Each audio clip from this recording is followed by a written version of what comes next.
We're talking about team meetings that multiply your time. So, there is a huge misconception that meetings are a waste of time. You don't have time for them, right? You would rather just everybody get to work. However, when we see clients that don't have team meetings, what we do see is constant interruptions. People are knocking on their door, whether that's a physical door or virtual door, constantly. How many of you right now that are here live, how many of you, maybe you don't have that team meeting and you feel it the rest of the day or week because they need something from you? And I always tell people, do a 7-day time audit and tell me how much time you have spent communicating back and forth via Slack, text messages, emails, your project management software, maybe Voxer, audio message, etc.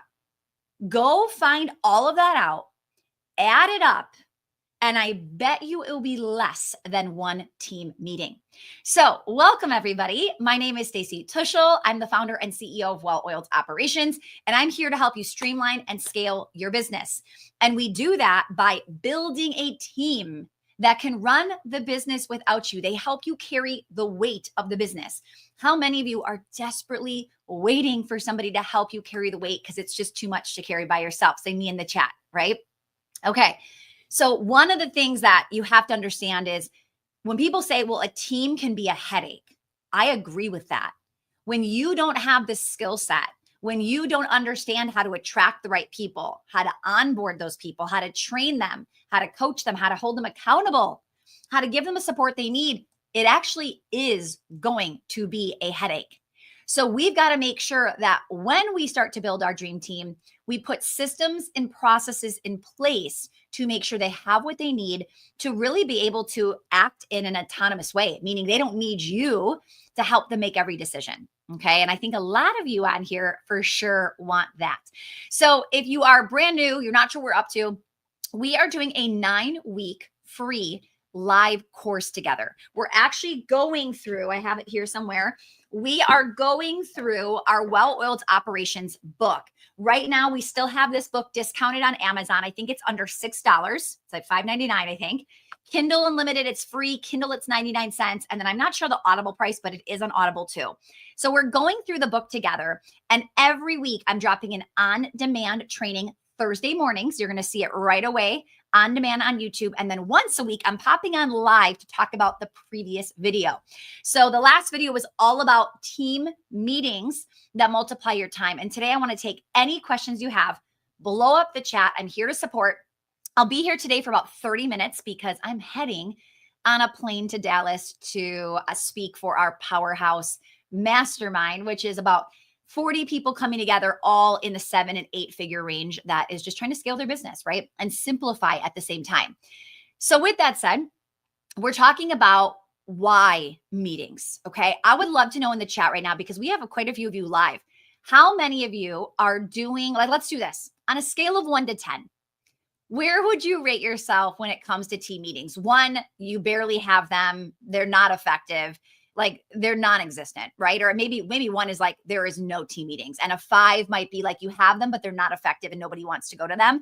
And a 10 is you are following the well-oiled framework. You've got meetings in place. They're effective. They multiply your time. You get so excited to go to them because you know, when you leave, everybody's like going to know what it is. Okay. Page 27 says, used to be a 7, but now it's a 1. Yeah. That's a one thing that happens a lot is we start to do something we see, okay, we should do it, but maybe priorities shift. We start to make excuses why we just don't have time. Yeah, nobody wants to have a meeting. And I agree with you when they're not done properly, right? 1000%. So let's talk about why do I like meetings? Why would I want you to have meetings? Okay. So there are 3 key reasons to having consistent meetings. Number 1, you are checking to make sure that the priorities you have set for the quarter, for the month, for the week are still in alignment with your goals. Okay. So the importance of that regular check-in, like, what do I do in a team meeting? I just say, what's the update on these goals, right? So we preach that, we are setting annual goals. We break those down into then the quarter and then to the month and then into the week. So when I'm doing a check-in, I'm literally going to my project management board to look at, it's February 4th. I'm looking at what happened in January. Did we do what we said we were going to do, right? What needs to be maybe pushed now to February, right? Or what's the next steps in February to accomplish Q1's goals? Okay. These are all meetings, right? Our annual planning is a meeting. Our quarterly planning is a meeting, all of that. Okay. So that's the biggest one. We're getting the progress updates every single meeting.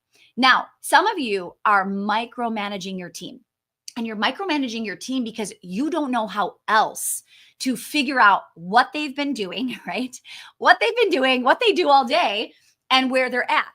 But you don't have to check in or micromanage when you have all of these goals written down and you've got status updates in your project management board, and then you get to ask the big questions on those meeting days. So every Monday, we do an all team huddle, and the leaders come forward and we share updates on progress from every department. So I share marketing, sales, customer success, operations. Okay. And we're literally saying to the team, here is where marketing is at. We said we were going to do XYZ. Here is the progress we've made so far. So what that is, you guys, is extreme accountability. Do you see how having those written down and then all of them have to publicly share on a weekly basis? Can you see how that probably just increases our productivity, our accountability? We're actually getting things done. Our to-do list is turning into greens, right? How many of you see like this makes so much sense? Okay, let me look in the chat. So Dawn says she's a 7, Andrea 2, Jenna 3 or 4, Julia a 3, 1 new creations, Autumn 7 or 8, amazing. I love to hear it. Mina 5, Wendy 6. Okay, the good news is, right, all we need to focus on is how do we take this from a 5, Mina, to a 6, right? I don't need you to hit 10, but if you could just start to get a little bit better, right? And nobody in the chat, don't compare yourself to somebody else. Oh, I put on a 1 and there's a lot of 5s and 6s and 7s. Who cares? We are here to outperform ourselves. Okay. So really, really think about that. Melinda, my team will get that for you in just a second. All right. So with that said, that's number 1. Are the priorities in alignment?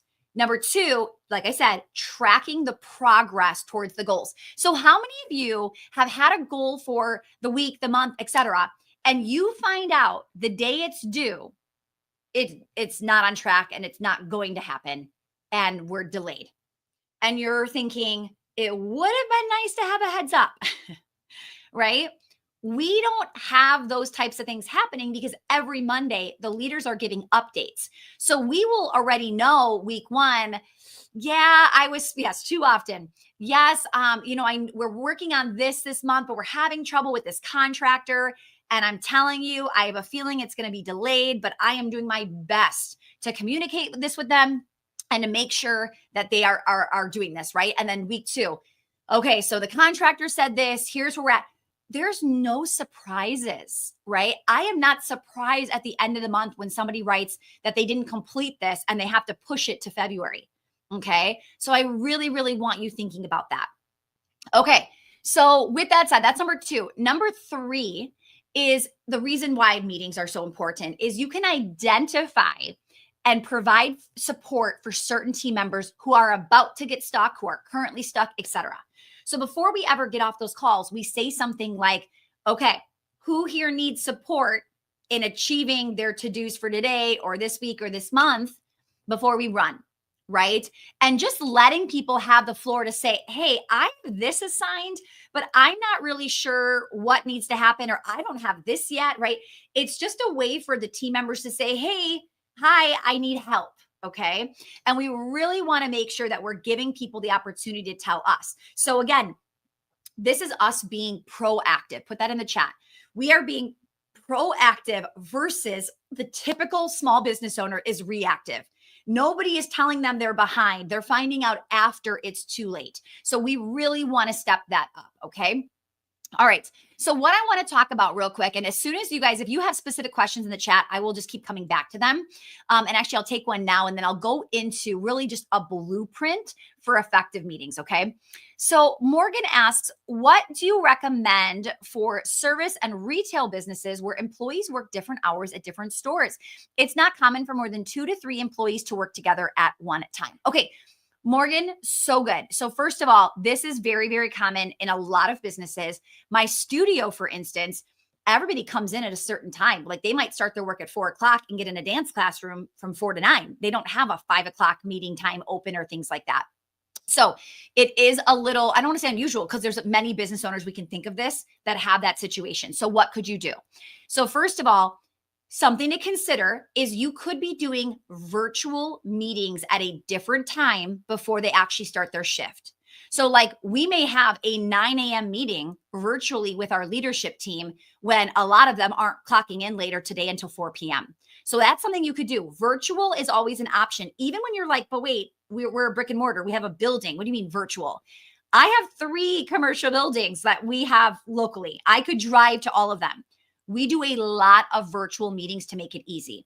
Now, let's say, well, they have a full-time job during the day or whatever, and they couldn't make that meeting. Okay, record the meeting, have them watch that meeting by a certain time, give a deadline, and have a way for them to submit questions, right, that they have so that it's a one-time thing of, hey, here are my questions. A lot of them are going to say, nope, got it, watched it, good to go, great.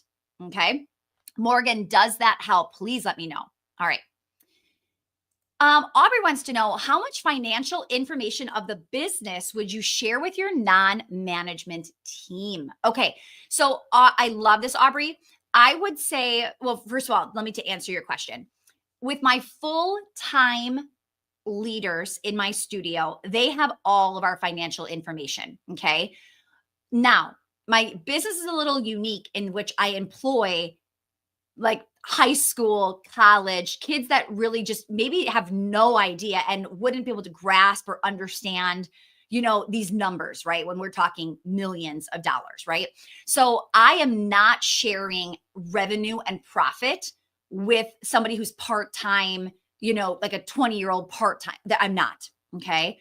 But all of my full-time employees that are in leadership know. Now, let's say I had somebody who was 22 and got on leadership. You better believe I would be teaching and educating that person. I will be the person that gets them to understand and grasp those details. Because I think it's really, really important, because if you're going to put somebody in a leadership role and they don't grasp and understand money and what this takes and oh, can we afford this? Or hey, can you buy this? I need them to know what's happening in the business so that they stop asking me questions and I have to be the bad guy. Like, no, you can't buy that. No, we can't buy that. No, we can't afford that. I want them to have that transparency of like, oh, wow, our department can't afford that. I'm not even going to ask for it. Okay. So I love that. Okay. Yes. Okay. Morgan. Yes. Virtual and recording them sounds great. Super helpful. Amazing. Okay. So Melinda, the one pager, the same pager, the critical number is, let me backtrack for 1 second. We really believe, and I'm going to go on a tangent here because I just feeling this is really important today. I just had a designer over to look at the house and do some stuff. And she was like, we have a new business idea. And she's like, tell me it's amazing that we should do it. And I was like, well, I can't because I don't know the numbers in the business well enough to give you that advice. I said, but can I tell you one of the biggest mistakes my clients make? They always get excited about new ideas. And oh my goodness, the new idea is going to be the thing, right? But guys, the grass is always greener on the other side. And no matter what you pick, it is going to take work, right? So I always just say, before you ever start something new or another location or whatever it is, you better make sure the first business is well-oiled, okay? Now, the reason I bring this up is because I want to talk about critical number, and that is associated with something we call the best seller. Okay. Again, we think, like somebody said to me, I was setting up my YouTube, all this stuff. And this guy came over and he was like bringing something up. And I said, yeah, our Instagram account got shut down for 3 weeks back in August. And thankfully we got it back up. And he was like, you know what? You should teach that. People would love to hear what you did. They would pay you a fortune because it's so important. They need to know how to do it. And in my head, I'm like, yeah, thank you. That's a great idea, you know? And in my head, I'm like, nope, that's shiny object syndrome and it's not my bestseller. Yes, I could do it. Yes, I know how to do it. Yes, I know people would pay me a fortune to do it, but it's a distraction. And it takes, I've been in business now 22 years. It takes such discipline to think in my head, I could do that. I do know how to do that. I could make money from it, but I'm not going to do it, right? And the best seller is where you just stay focused, you stay crystal clear, because you, the visionary, right, the innovator, you are wired to create new, to think of new, to brainstorm. You can't help but make up 7 new business ideas in the next 7 days. That's just who you are. And to get stronger, to be the best business owner you can truly be, you have to say, no, no, no, no, no, no, thank you. Not yet. Maybe later, right? So the best seller is like dialing this thing in. And then, so sorry, Melinda, tangent. The best seller is, what is our critical number of how many units we're going to sell to hit that revenue? Okay. So if you want to have a $3 million business this year, what is your best seller and how many of those do you need to sell? Not that it's a simple 3 million divided by 5,000 equals X. And that's what I need to sell. No, because you probably do have other things and there could be revenue coming in, right? So for me, my best seller is like a group dance class. Well, yeah, but they buy the leotard and the tights and the shoes and the recital tickets, of course, right? So I don't need to say, here's my number divided by that equals this. But I do have to say, wow, I'm projecting that if I hit X amount of units in the bestseller, the other math is going to show up here and I'm going to hit X amount of dollars. Does this make sense? Can you say yes in the chat, guys? Did I explain that well enough for you? Okay. So our critical number, talking about, let's go back full circle to team meetings. It's the thing we talk about, right? What is our critical number? What are we shooting for? Where are we at? Right now, we know in our business, here's what we said, and we're ahead. It feels so good to be ahead, right? But we don't take that lightly, right? Because we know there are ups and downs in business, and we might be ahead today, and we might be down at the end of February, right? So we are just using that as a way to measure where we are at, right? It is a dashboard to tell us, because it's like, how many of you have set goals and then by, September, you're like, we're not going to hit that, right? We know every month the chances or the track record that we have of what we're going to hit and what we need to do. So for us, we're ahead. And I'm like, okay, can we just repeat that in February? Right? Like, can we just do exactly what we just did in February? And that'll be amazing, right? So that's kind of what we're looking for. All right. Brooke, team meetings are regularly scheduled, agenda driven, but still lacks timely and with productive results. Okay. So the problem is one employee who can't get timely to get to the point. How do I manage that with results? Okay. Brooke, there is always that one employee that doesn't get it and doesn't understand. Okay. Yes. Tax and Treasure says that's my fear. Okay. So there's always that one person. So number one, I would address it to the entire team. Hey guys, we really need to stay on track. The meeting must end by X time, okay? And what that means is I need everybody concise, to the point. Please don't repeat yourself. Sometimes we have people on the team that just keep repeating themselves. You're literally saying the same thing 3 times. You're taking up extra time we don't need, right? So to let them know as a group, like the code of conduct, okay? Code of conduct for how this meeting is going to run, all right? Now, you do it as a group and you see if they got it. Unfortunately, this person doesn't typically get it. They don't know it's them, right? But I do like to say it as a group before I single anybody out, because sometimes they go, I know this is me and I'm trying and I'm going to be better. And I'm like, no, this is just for everybody, but like something we want to consider, right? Now, after you've done it to everybody and they're still like that, I would privately have a conversation to say, hey, you know how we talked about the meeting not being on time, right? And even let's just say that first meeting where it still goes over, I would say, hey guys, it's 10:30. I said I was going to stop at 10:30. We need to stop at 10:30. So unfortunately, we still have 2 things left on our agenda that we're not going to get to today. So what that means is the next time we meet, we have to be faster. I need everybody committed to sticking to the agenda and being concise, right? And not speaking unless you really need to bring this specific thing up. So I would kind of start to like accountability. The more I bring it up, the more it's like, oh, she really cares about ending when she said, okay, is this starting to click, Brooke, a little bit?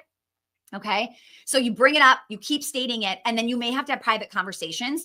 And you may even have to say to this person, I want you before the meeting to present me with all of the things you feel it's important to say. Okay. So here is one of my biggest secrets. And it's not even a secret because I told you on Monday morning on my Instagram stories. If you're not following me on Instagram at Stacy Tuschl, I'm breaking these things down for you. So Monday morning, what do? I wake up, or I should say, I get into my office, right? And I go to my leaders' end of week reports, and they've put all of their thoughts. What worked last week? What went right? What went wrong? Where do they need support? I have all of that data. So I'm reading all of their reports. Okay, good. I'm reading all of their reports. And now I have a list in my project management board, and I'm going, okay, he needs support here, putting it there.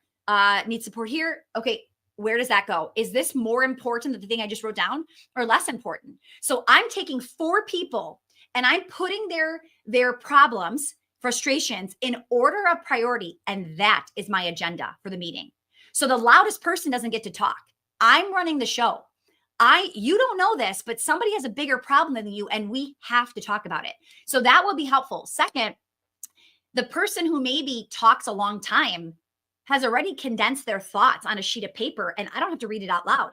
I can say, hey, Sarah, I know you talked about this. Here's my thought.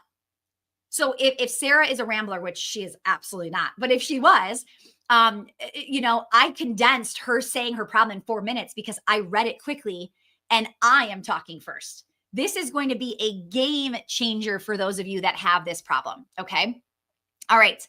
Back to the critical number. Do you take your critical number by taking the difference between last year's revenue and where you want to end this year?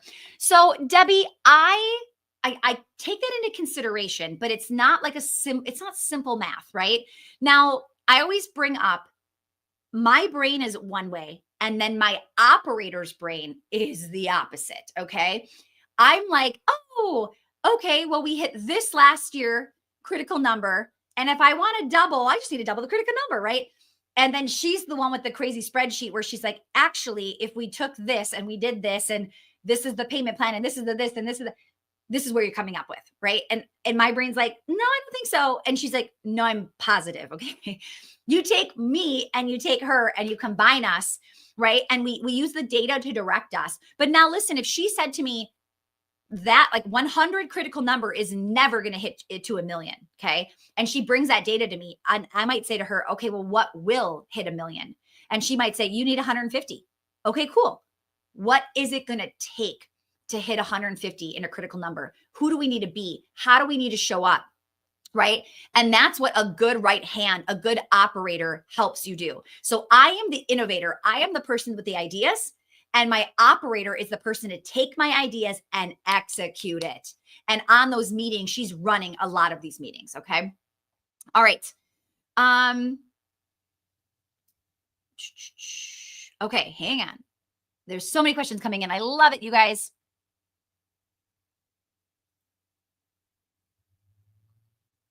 All right.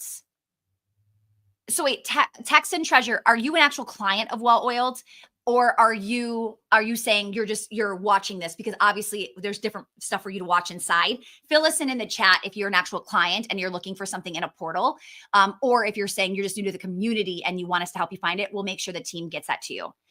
Yes, but I asked you a 2-part question. So yeah, okay. Thank you. So team, if we could help her, that would be amazing, him or her. Okay. Wendy wants to know, do you make your project boards by time frames or by projects? So Wendy, inside of the book, we talk about something called routines versus projects. So routines are every Monday, you get this done. Every Tuesday, you get this done. Right? It makes sense. Okay.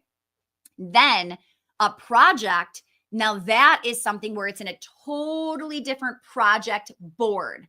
Guys, if she's a member, I would have her talk to her coach to get the exact link inside of school. So just an FYI, sorry. So we've got project boards that are literally like working on, like if it was just like a website build out, I might have a website project board built out. But where the big stuff is actually happening, picture this, okay?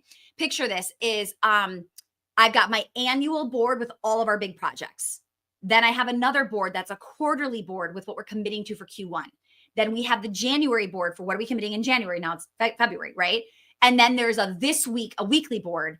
And this is where we're all committing to what's getting done this week. So I think there's both, if that makes sense. Okay. Both of it.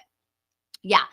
We have a board for each routine. No, we have a board for each person's routine. So routines are based on job descriptions. So if you have an executive assistant, she has a routines board with all of her routines. Does that make sense? Okay. So good. Really great question. Yes, if you are not subscribed, we are almost to 5,000 followers on YouTube. We are so excited. Thank you if you already subscribed. If you have not subscribed, please subscribe. We are so stinking close. I think there's like less than 40 people away for us crossing the 5,000 mark. My daughter, Tegan, I told her, she asked me how many followers I had or subscribers I had. And I said, almost 5,000. And she's like, yikes, that's rough. Because she's so used to, YouTubers have millions of subscribers. So I've got to show off to Tegan. If you could help me do that, that would be amazing. Okay. I love it. All right. So here's what I want to talk about really quickly. And I've only got 4 minutes before I have to run. Sorry, this is a little shorter today. I'll be back next week. Team, can we drop in what is the title for this Thursday's on demand training? If you're subscribed and you have your notifications on, it'll tell you when that video drops on Thursday. Thanks, Aubrey. And then team, what is their keyword for today? They can DM me on Instagram at Stacy Tuschl, and we've got a workbook. Every single live training has a workbook that basically teaches you, it's got like the transcription of the video with a lot of the content. And then there's more things to work through as well. Those are all free every single week. So how many of you have been getting those workbooks and saving them? There's gold. Make sure you are putting them in like a Google Drive doc of just well-oiled so you can keep saving them, because you're going to have 9 workbooks by the end of this. Okay. Team meeting is the keyword today, guys. Aubrey, thanks for the reminder. All right. Thanks, Connor. I appreciate it. There's so much good stuff coming your way. Thank you. Yes. Pure gold. The workbooks are huge. I wanted people to say, I can't believe she's doing this for free. Okay. So definitely stick around for that. Okay. Today or Thursday's video is, I think it's Thursday. If your business has taken over your life, watch this. And we're going to talk a lot about why business has taken over your life and what you need to do to start to let go. Okay. Oh, Cottage Connection to Maine. I'm excited for you. Just don't, I always say overwhelm is a choice. Trust me, you don't need to be overwhelmed. Just get super excited and one thing at a time. Okay. Thanks, Wendy. Where do you get the workbooks? Takia, you go to Instagram at Stacy Tuschl. You DM me the word team meeting and we'll get you today's workbook. Okay. All right. I love it. Okay. The last thing I'm going to do really quick in like 2 minutes, I'm biting off more than I can chew here, is what I want you to think about when you think about like the blueprint for meetings. The right people who should be there. Don't invite people that don't need to be in the meeting, right? That talker who talks way too much. Sometimes I think, do they need to be here? Are they actually providing value, or are they distracting us from what we need to do? You may need to redecide who's coming to certain meetings. So think about that. That's number 1. Number 2, how often? What is the meeting frequency? Is this a one-off meeting? Do we need them consistent? Do we need them weekly, bi-weekly, monthly? Get it in your calendar and get it recurring. All right. Number 3, you brought this up, meeting length. Stop having meetings that take forever, right? If you have a 2-hour meeting, it'll take 2 hours. If you have an hour, it'll take an hour. So start condensing and saying to your team, guys, we want to get the point across, but we want to do it as efficiently as possible.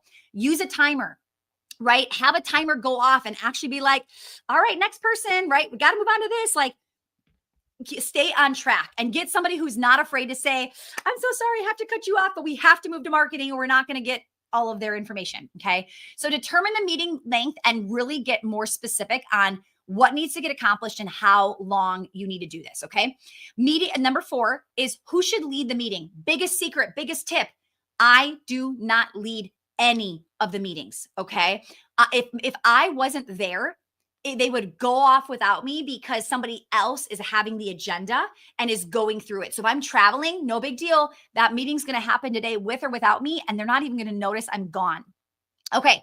And then number 5, the biggest, probably the biggest, the agenda. Okay. So the agenda is massive because it is what will let you stay on track or get off track. Okay. So we need to make sure that we have a strict agenda and we stick to it. Now, there are clients here. If you are in Well Oiled, we have all of our meeting agendas in the program.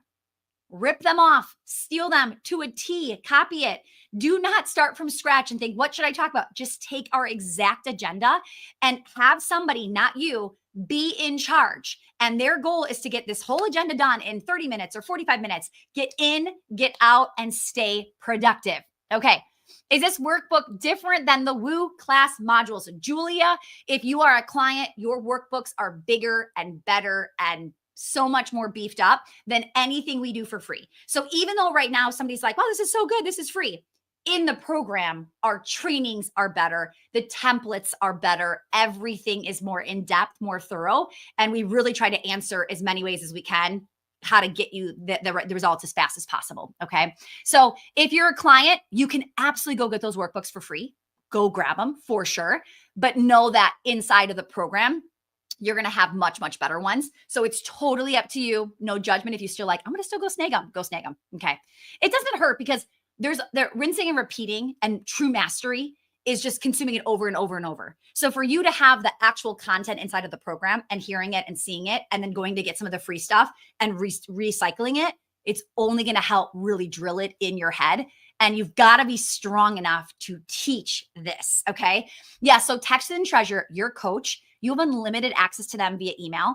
Anything you need, you just email them, they will get it for you. Okay. So they will be your guide. They will link you to whatever you need to do. You can't bug us enough. Like, please, we're here to support you. All right, guys, I'm so sorry I have to cut today short. I love hanging out with you live, but I have to head to Texas. We are going to Dallas today for our Powerhouse Mastermind 2-day event. So I've got to run to the airport literally right now. Have a phenomenal rest of your day. Go grab the free workbook. DM us the word team meeting, and I will see you this Thursday, technically live or on demand. And then I'll be back next week for our next live training, and I'll be here for the full hour. All right, guys, you are the best, Wendy. Thank you so much, you guys. Have a phenomenal rest of your day, and I will see you soon. Bye, guys.